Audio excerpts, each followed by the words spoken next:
Bonjour tout le monde, c'est Didier de Carpe Diem Informatique. On se retrouve pour cette dernière vidéo concernant le montage de l'imprimante 3D de chez Prusa, la i3 MK3S. Donc on se retrouve à la fin après une impression qui a été lancée hier soir.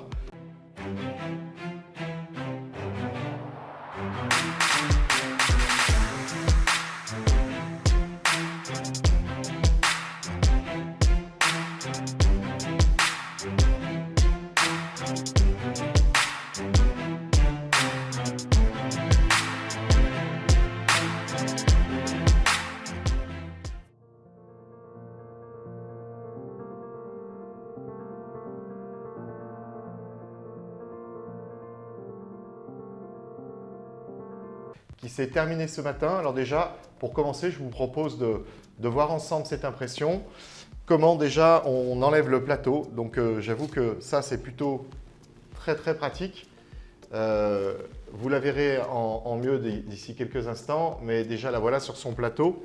Et l'intérêt, un des intérêts en tout cas de l'imprimante, c'est d'avoir justement ce plateau magnétique qui permet de décoller sans trop d'effort. Normalement, la preuve en est, vous voyez, c'est déjà décollé en 2 fois la pièce imprimée. Alors après, on repose tout simplement le plateau dans les encoches, clac, et c'est fait. Voilà, alors je ne vais pas enlever tous les supports parce que là, il y a quand même pas mal de supports sur le Triceratops qu'on a choisi d'imprimer hier soir. Mais je vous montrerai le Triceratops, donc une fois les supports retirés. Voilà, ce que je veux vous montrer également, c'est la première impression 3D que nous avons fait. Donc nous l'avons faite hier soir aussi, vraiment juste après les tests de calibrage et de position de la buse effectués et lancés automatiquement au premier démarrage de l'imprimante 3D. Alors, je vais vous indiquer ce qui, selon moi, fait partie des points positifs et des points négatifs, parce qu'il y en a dans le montage et dans le choix de l'imprimante Prusa. Alors pour commencer, je vous dirais que de toute façon, les points positifs font évidemment plaisir et tout le monde s'en satisfait, le fabricant et le client.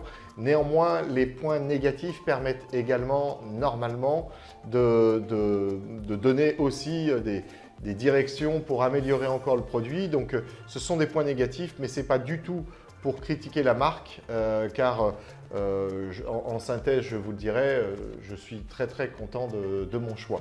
Alors malgré tout, pour commencer tout de suite avec les points négatifs, on passera aux points positifs après.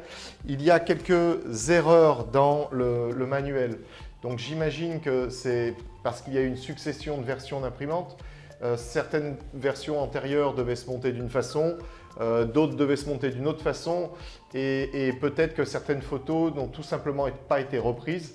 Néanmoins, c'est quand même dommageable, car là, pour dire les choses vraiment comme je le pense, on est sur une imprimante qui, dans l'univers du grand public ou du semi-pro comme on veut, eh bien, on est quand même dans des imprimantes relativement chères.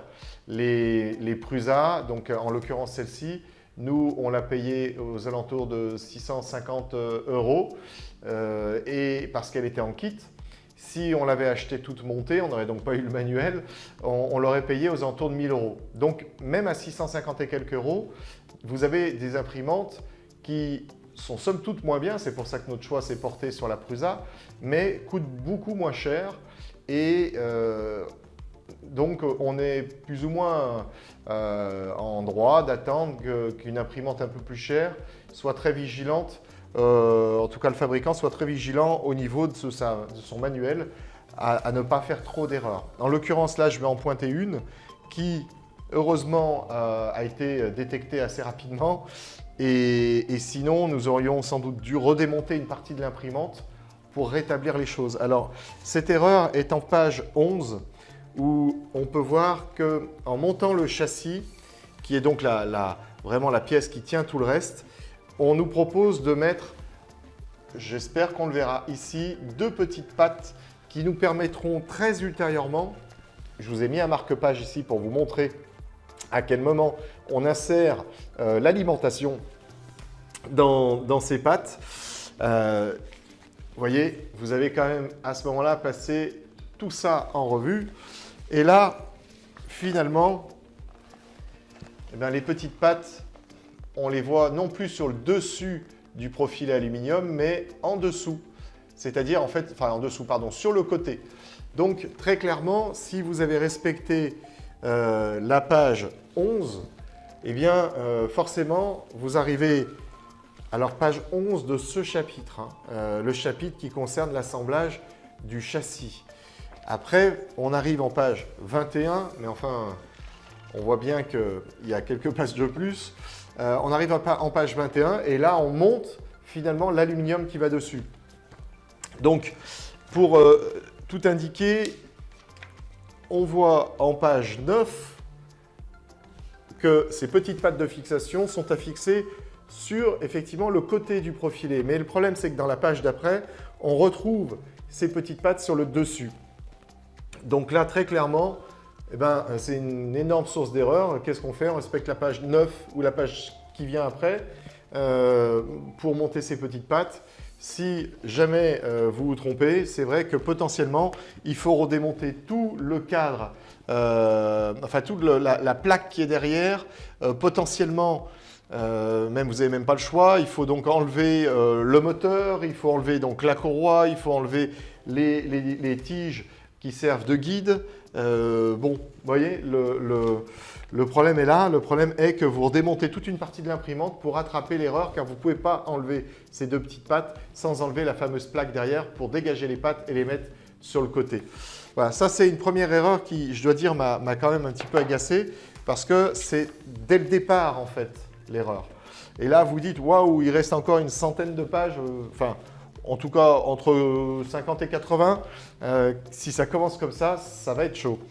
Bon, bref, une fois que vous avez dit ça, qu'est-ce qu'on a trouvé comme petit problème également?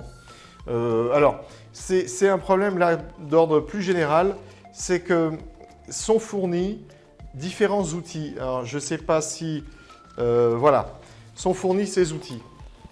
Donc, vous avez des clés à laine, vous avez un tournevis cruciforme et une pince plate coupante. Alors, franchement, cette pince plate, pardon, coupante, elle est de bonne qualité. Par contre, elle ne sert pas souvent. Et quand elle sert, un autre outil serait quand même vachement mieux. Il s'agit d'une clé à pipe. Parce que cette pince-là sert la plupart du temps à tenir des boulons qui sont petits et à des endroits pas très pratiques, où en revanche, la clé à pipe passerait sans aucun problème et permettrait de vraiment bien tenir ces boulons. Et enfin, elle a une deuxième utilisation au cours du montage, c'est à couper des rivescents d'électricien qu'on doit placer parfois dans des endroits complètement saugrenus ou en tout cas difficiles d'accès. Et là, c'est un second problème avec cette pince, c'est que la partie coupante d'une pince plate, c'est en bas. Et en bas, ça veut dire qu'il faut rentrer déjà toute la pince pour aller couper le rivescent. Et très clairement, il y a des endroits où vous êtes obligé de laisser un grand morceau, ce qui est d'ailleurs visible dans le manuel. Dans le manuel, à 2-3 reprises, on voit que le rivescent a été coupé à quelque chose comme 4-5 mm du bord, tout simplement parce que j'imagine qu'avec cette pince-là, on n'arrivait pas à faire mieux. Bon, déjà, ça me pose un problème au niveau sécurité, c'est qu'un rivescent qui est coupé et qui dépasse la partie serrante du rivescent, très clairement, c'est coupant. Donc, vous y passez la paume, vous ouvrez la main, ce qui serait quand même dommage. Et puis enfin, c'est pas du tout pratique. Il aurait quand même mieux valu fournir cette fameuse clé à pipe qui aurait servi à visser les boulons ou à les serrer et fournir une petite pince coupante qui aurait permis de mieux couper ces rivescents de façon propre et sans danger. Voilà, donc ça c'est un petit commentaire sur les outils qui sont fournis. Qu'est-ce que j'avais d'autre à vous dire?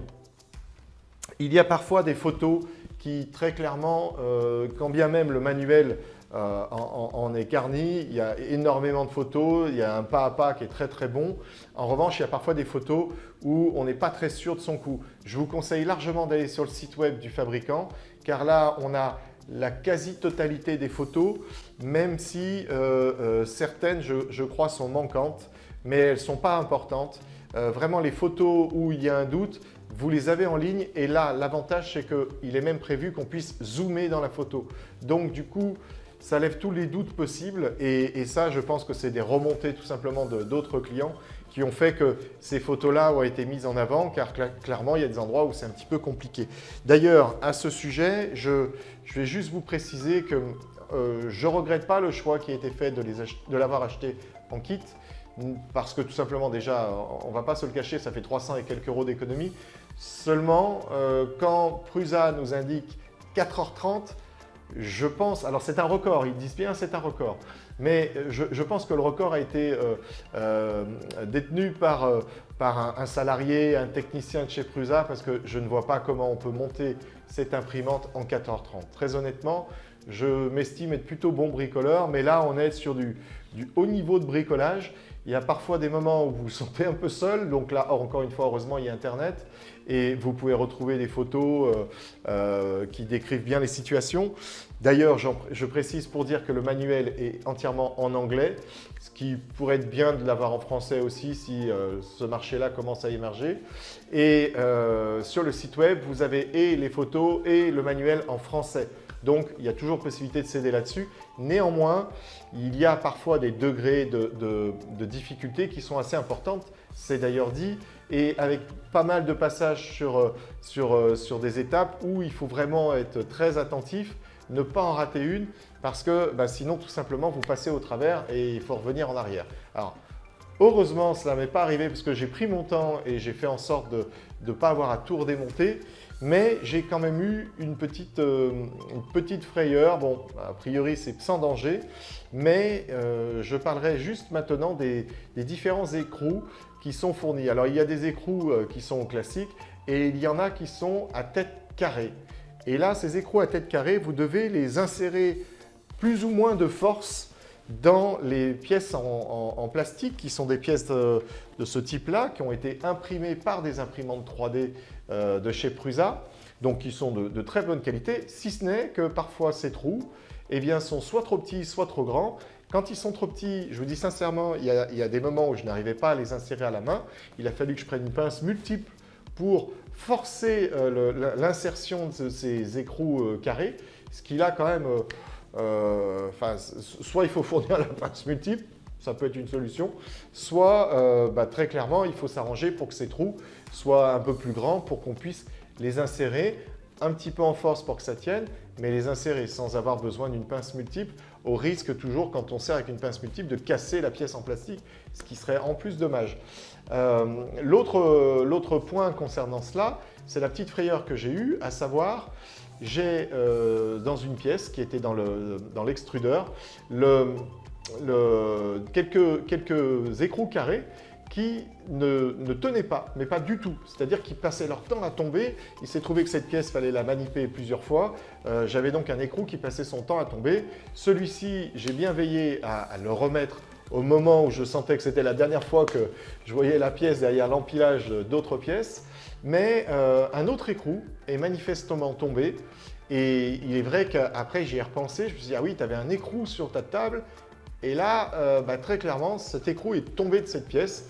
Sauf que je n'ai pas fait attention au moment où j'ai fixé la pièce. Et pourquoi il est tombé? Parce qu'il y a des trous qui sont beaucoup trop grands. Et là, bang, les écrous tombent. Donc, heureusement, in fine, cet écrou servait à serrer une vis qui était une vis qui elle-même tenait un capot cache-câble derrière l'extrudeur. Cette pièce étant déjà tenue par deux vis au-dessus, une vis en dessous. C'est la vis du milieu qui me manquait. C'était a priori pas très grave et la preuve en est, ça imprime très bien. Donc du coup, j'ai refusé de redémonter parce que pour atteindre cette pièce-là dans l'extrudeur, c'était 2 heures de travail entre le démontage et le remontage. À savoir que l'extrudeur là que vous avez donc ici est une des pièces les plus longues et les plus difficiles à monter. Donc c'est vrai que ça décourage un peu. Donc il est vrai que la conséquence, ça a été ça. C'est que heureusement, cette pièce-là ne servait pas. De toute façon, si elle aurait servi, j'aurais tout redémonté. J'aurais perdu du temps, mais j'aurais tout redémonté. Mais les écrous, il faut s'arranger pour qu'ils tiennent. Hein. Joseph Prusa, si tu m'entends, il faut s'arranger pour qu'ils tiennent dans les pièces, qu'on n'ait pas ce genre de mésaventure avec, malgré tout, une imprimante qui, je le répète, coûte entre 650 et 1000 et quelques euros. Donc, très clairement, il ne faudrait pas que ça arrive. Un dernier point, c'est sur le réglage des courroies. Le réglage des courroies, très clairement, est difficile. Il s'agit là de savoir si la courroie est trop souple ou trop fixée de façon trop tendue. Et autant il est bien décrit quand c'est trop souple, et là il y a même une technique qui est donnée pour voir si les dents sautent au niveau du moteur. Par contre, le côté je teste si la tension est trop forte, si la courroie est trop tendue, là franchement ça mériterait une explication supplémentaire, voire une technique aussi pour savoir si la courroie est trop tendue. Je crois que j'oublie des petites choses, mais ce que je vous ai dit là était vraiment figurait parmi les points les plus importants. Il y a un tout petit point, une erreur là aussi qui concerne manifestement la mise à jour des photos contenues dans le manuel, qui est en version 3.12 dans ma version de manuel, donc peut-être que vous aurez la chance d'avoir une version updatée. Non pas une, mais deux petites erreurs. Il y a un moment donné où vous montez l'alimentation que vous ne verrez pas parce qu'elle est derrière le cadre. Et à ce moment-là, vous devez fixer les câbles qui viennent alimenter l'alimentation. Et puis ça s'arrête là, on passe à une autre étape. Et bien plus loin, une vingtaine de pages plus loin, on passe au câble management, c'est-à-dire au rangement des câbles. Et là, vous dites, c'est quand même très embêtant tous ces câbles, parce que vous avez beaucoup de câbles, vous le verrez si vous regardez mes précédentes vidéos. Vous avez beaucoup de câbles à un moment donné, il y en a un peu qui sortent de tous les coins. Et vous dites, c'est quand même dommage qu'on ne puisse pas avoir ces câbles-là au moins de mieux tenus. Et bien en fait, c'est le cas, parce que vous apercevez dans le câble management qu'il y a une photo où il y a le cache qui est déjà fixé. Sauf qu'à aucun moment, on vous a demandé de fixer ce cache. Donc, ça veut dire que ça a tout simplement été oublié ou en tout cas, ils n'ont pas pensé à remettre à jour la chronologie des étapes. Voilà, donc moi, je vous donne un petit conseil. Quand vous avez cette étape-là à réaliser, mettez tout de suite le capot. Une fois que vous avez fixé les câbles qui viennent alimenter, qui viennent se connecter plus exactement sur l'alimentation, fixez tout de suite le capot, ça tiendra un peu mieux les câbles et vous embêterez un petit peu moins. Un autre point qui est la fixation du lit en fait, chauffant sur le châssis. Il est donné une méthode que j'ai trouvée pas très efficace et je m'en suis mieux sorti avec ma méthode, c'est-à-dire il y a 9 entretoises à fixer pour fixer tout simplement le lit chauffant sur le châssis. Et là, il est conseillé d'utiliser cette fameuse petite pince plate pour aller positionner les entretoises. Moi, je vous conseille juste de les positionner, de prendre une clé Allen, comme c'est un petit peu indiqué d'ailleurs pour bien s'assurer que ça soit en face des trous. Vous posez le lit chauffant et vous vissez tout ça, ça va très bien. Il n'y a pas besoin de s'embêter, les mettre une à une avec la pince plate. Voilà. Encore un dernier point, il s'agit de l'arrivée électrique qui se raccorde justement au lit chauffant. Là, moi, je pense que ça ne va pas bien. C'est un point qui est toujours compliqué dans une imprimante 3D qui dispose d'un lit chauffant. Pourquoi? Parce que le plateau, bougeant sans arrêt comme ceci, il y a forcément des efforts mécaniques qui sont demandés au câble électrique derrière. Et là, il y a à un moment donné un risque que la gaine du câble soit sectionnée, qu'il y ait un court-circuit et que ça déclenche un mini-incendie. Donc c'est un point qui est important.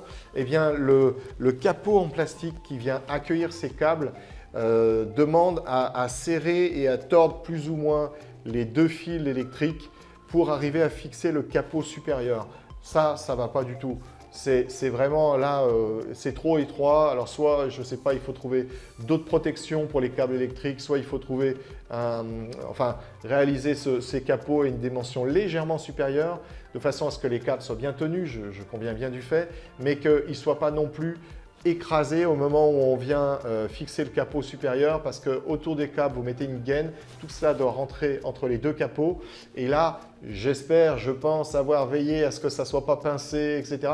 Mais franchement vous n'y voyez rien parce que vous fermez tout ça et là c'est un point à améliorer. Encore un point, finalement, vous voyez, il y a quand même pas mal de petites choses peut-être à corriger pour les prochaines versions, c'est l'électronique qui est dans le boîtier derrière. Donc dans ce boîtier arrivent tous les câbles de l'imprimante. Et là, ça fait, je ne sais pas, une quinzaine de câbles facilement. Et il y a un moment, c'est un fourre-tout dedans. C'est-à-dire que même si vous les disposez à peu près comme il vous indique, très clairement, c'est un fourre-tout. Quand vous fermez le capot, vous dites « Waouh, j'espère que je plie et je pince aucun câble parce que très honnêtement, vous ne voyez rien. Donc vous ne le savez pas, vous le saurez après quand vous allumerez l'imprimante. » Ce qui me fait penser encore à un point supplémentaire. Là, c'est pareil, c'est des petits points comme ça où on se dit c'est quand même curieux qu'un fabricant de ce calibre-là fasse un petit accroc là, au niveau du sérieux.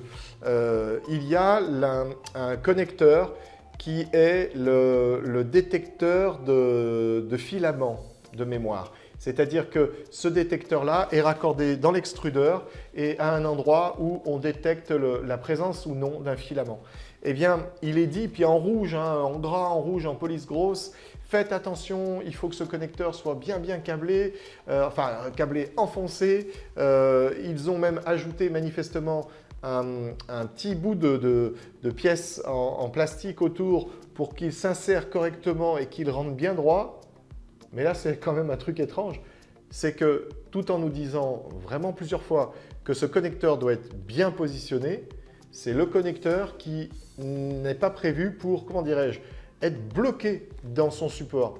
Il y a tout un tas d'autres connecteurs où quand vous les insérez, si vous faites un petit peu d'électronique, vous verrez qu'il y a quand même pas mal de connecteurs où il y a une languette qui vient se clipser et qui vous assure, déjà on ne peut pas l'arracher et qu'en plus c'est bien enfoncé. Là c'est le seul de souvenir ou de mémoire qui ne dispose pas d'un système de clipage. Et en même temps, c'est le seul où on vous dit, attention, celui-ci, il faut bien qu'il soit inséré dedans parce que s'il n'est pas inséré ou qu'il est mal inséré, eh bien clairement, il y a un risque que l'extrudeur ne détecte pas l'absence de filament.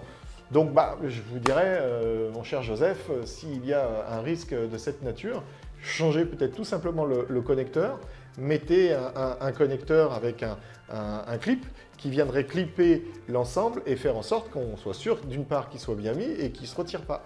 Pourquoi? Pour le point précédent, c'est-à-dire que quand vous fermez le capot, tous les câbles sont encore une fois mis au mieux possible, mais un peu quand même en touillon dedans, et forcément, il risque d'appuyer sur ce fameux connecteur qui n'a pas de clip, donc il peut bouger. Donc là, c'est quand même un point qui m'a étonné. Je me suis dit, sur l'essentiel, très satisfait, sur l'essentiel, beaucoup de sérieux, mais là, quand on met en avant un point aussi risqué que cela, on se doit de trouver une meilleure solution, tout simplement. En tout cas, c'est la démarche que moi, j'aurais adoptée. Voilà, cette fois-ci, il me semble que j'ai fait le tour des côtés négatifs. Donc je vais pas les répéter parce que déjà ça va faire un petit peu doublon, je viens de vous les indiquer. Donc si vous voulez vous les remémorer, hop, on revient en arrière. Et maintenant je vais vous parler de tous les points positifs. Alors ça sera beaucoup plus court, je suis désolé, les points négatifs demandent à être un petit peu plus développés. Les points positifs, une fois qu'on a dit que c'est bien, on ne va pas non plus faire 1 heure dessus. Et pourtant, déjà, je vous dirais que sur l'ensemble, le manuel, bien que, vous voyez, je peux être critique, je dois avouer qu'un manuel comme ceci, c'est sans doute pas le premier qu'ils font parce qu'il est quand même d'un très haut niveau. Il faut savoir qu'on a, je ne sais pas, quelque chose comme 150 pièces à assembler. Donc forcément, autant de situations compliquées, ils prennent la peine de vous détailler étape par étape tout ce qu'il y a à faire. Donc très clairement, il faut aussi comprendre que l'élaboration d'un manuel comme ceci, quand bien même on soit en version 3.12, eh bien ça prend du temps et que bien évidemment, ce n'est pas si simple de le construire, d'avoir une sorte de veille dessus à l'exactitude de toutes les informations. Donc là, vraiment déjà chapeau parce que ce manuel est très complet. Je ne sais pas combien il fait de pages parce que la renumérotation se fait chapitre par chapitre. Donc du coup, il y a quand même énormément de pages. Je pense qu'on est aux alentours d'une 130 pages, quelque chose comme ça. Donc là, vraiment chapeau. Sur les qualités de cette imprimante, je suis vraiment ravi de notre choix. On n'a heureusement donc pas, je l'espère, on n'est pas tombé dans les petits pièges qu'on a évoqués, donc ce qui fait aussi qu'on soit très, très satisfait. Mais Voilà, les pièces, quand vous les assemblez, ça tombe nickel. Les trous sont en face, ça a l'air de rien comme ça, mais ce n'est pas toujours le cas. C'est bien usiné, les pièces sont propres, que ce soit les pièces en plastique ou en métal. C'est vraiment quelque chose de très bien fait. Ils fournissent néanmoins un ensemble d'outils, alors qui, quand bien même, ne me semble pas forcément tout le temps adapté, il a le mérite d'être là. Vous avez 1 kg de filament, donc ça c'est plutôt pas mal. J'ai vu d'autres vidéos où il y avait 5 mètres de filament. Je ne sais pas trop ce qu'on fait avec 5 mètres, mais en tout cas, vous irez forcément vite racheter des bobines, quand bien même de toute façon vous le feriez. Mais là, je trouve que voilà, le geste d'offrir 1 kg de filament en PLA, c'est quand même bienvenu. Vous avez à côté de cela une centaine de rides sang d'électricien, alors qu'objectivement, on n'en a besoin que d'une quinzaine, vingtaine. Donc c'est vraiment super sympa. Vous avez tout un ensemble de visseries de secours au cas où il vous manquerait des vis. Donc là aussi, chapeau bas, c'est vraiment bien vu. Vous avez un test des pièces. Donc ça aussi, c'est plutôt sympa. Ça veut dire tout simplement que en fait, le matériel que vous montez dedans, vous pouvez être certain que le fonctionnement, si vous faites un bon montage, doit être là. Si le fonctionnement n'est pas là, c'est sans doute un mauvais montage. Vous avez un test, plusieurs tests à vrai dire au démarrage, qui se font pour tout un ensemble d'organes ou de ventilos. D'ailleurs, je dois dire, je n'ai pas trop compris. Le premier test des ventilos me concernant a échoué. J'ai refait le test, il a fonctionné. Donc, je ne sais pas ce qui s'est passé. Mais en tout cas, depuis, on a imprimé et tout va bien. Vous avez un firmware qui dispose de la langue française au niveau de ce qui s'affiche dans le LCD. Donc ça, c'est topissime quand même, hein, parce que l'anglais, on peut le maîtriser ou pas, peu importe. Mais de l'avoir en français, avec des termes parfois techniques, c'est quand même que mieux. C'est une prise en main qui est beaucoup plus simple. Enfin, ce que je peux vous dire, c'est qu'elle est hyper silencieuse. Donc là, elle est à l'arrêt, vous ne l'entendez pas. Il va falloir me croire sur parole. Mais vous avez d'autres vidéos, je pense, où vous pourrez entendre le son. Très clairement, elle est hyper silencieuse. Vous pouvez travailler à côté sans aucun problème. Elle ne vous dérangera pas. Ce qui n'est vraiment pas le cas de toutes les imprimantes. Moi, j'en ai entendu quelques-unes. Il y en a où, au bout de 5 minutes, voilà, vous en avez plein la tête, vous changez de pièce. Là, c'est vraiment pas le cas. Ultra silencieuse, donc ça, c'est génial. La qualité d'impression, c'est notre première imprimante 3D, donc on va relativiser un petit peu nos sensations. On peut vite faire youpi, puis après s'apercevoir qu'on peut faire mieux. Néanmoins, là voilà, le Prusa que je vous ai montré a été imprimé en qualité 200 microns. C'est déjà super bon. La pièce est costaud, aucun problème.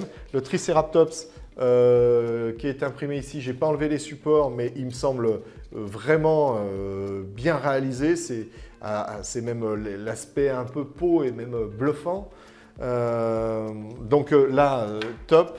Le plateau chauffant et le support magnétique, c'est pareil. Vous m'avez vu décoller le truc, c'est vraiment génial. Voilà. Donc, et puis, j'ai oublié de parler des Haribo Time, enfin des Haribo et des temps Haribo aux différents parcours d'assemblage qui permet, après de grosses difficultés, d'avoir une petite sucrerie, c'est plutôt sympathique. Voilà, écoutez, je pense avoir fait le tour. Cette vidéo, donc là, se termine, ça clore le chapitre imprimante 3D, en tout cas dans cet aspect un peu ludique, un peu découverte aussi pour nous. On va retourner très rapidement maintenant sur notre sujet initial qui est la fabrication de boîtiers pour nos objets connectés. Je vous rappelle que tout cela avait commencé donc avec notre nouvelle activité qui a permis de mettre en avant le fait que pour loger des cartes électroniques dans une machine-outil, ce n'est pas très simple parce que le boîtier est souvent inadapté, ou alors il faut avoir un coffret dehors, ce qui n'était pas notre choix pour tout ce qui est détecteur notamment. Donc là, il fallait passer par la création de boîtiers spécifiques si on voulait une intégration très propre. Donc ça sera le cas, c'est exactement ce qu'on verra dans nos prochaines vidéos. Donc si vous voulez nous suivre, eh bien déjà vous pouvez d'une part vous abonner en cliquant sur la cloche. Et une fois que vous cliquez sur la cloche, vous n'oubliez pas de cliquer en haut pour être informé des nouvelles vidéos qui vont sortir.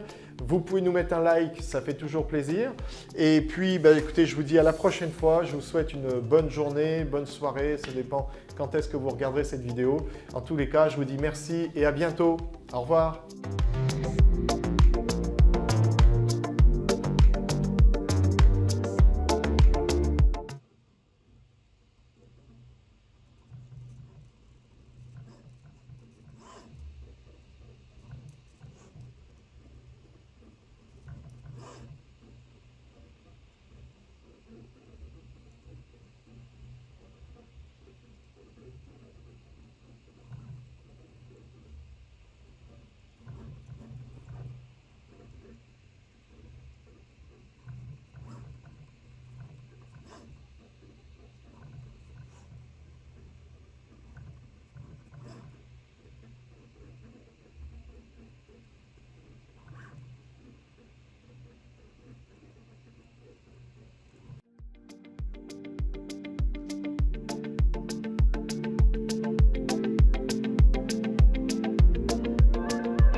Voilà, alors on se retrouve dans ce petit bonus pour décortiquer, on va essayer de décortiquer les supports sans se faire mal, car nous allons utiliser un cutter et un ébavureur, je ne suis pas sûr qu'ils soient utiles, et la fameuse pince plate qui nous a été fournie.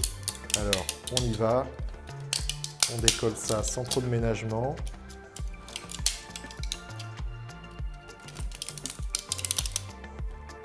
Pour l'instant, ça va.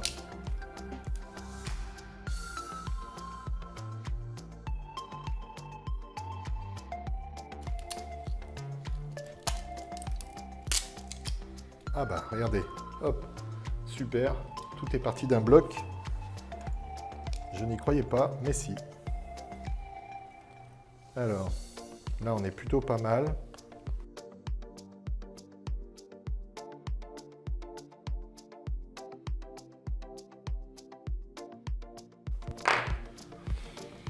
Résultat,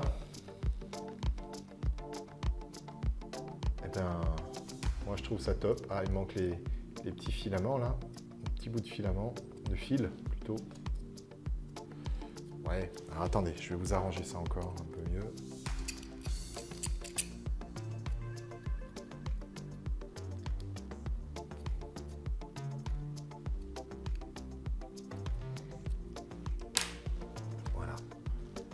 Donc c'est quand même juste parfait. Imaginez un peu les cornes là. On a le dessous où on a enlevé les supports.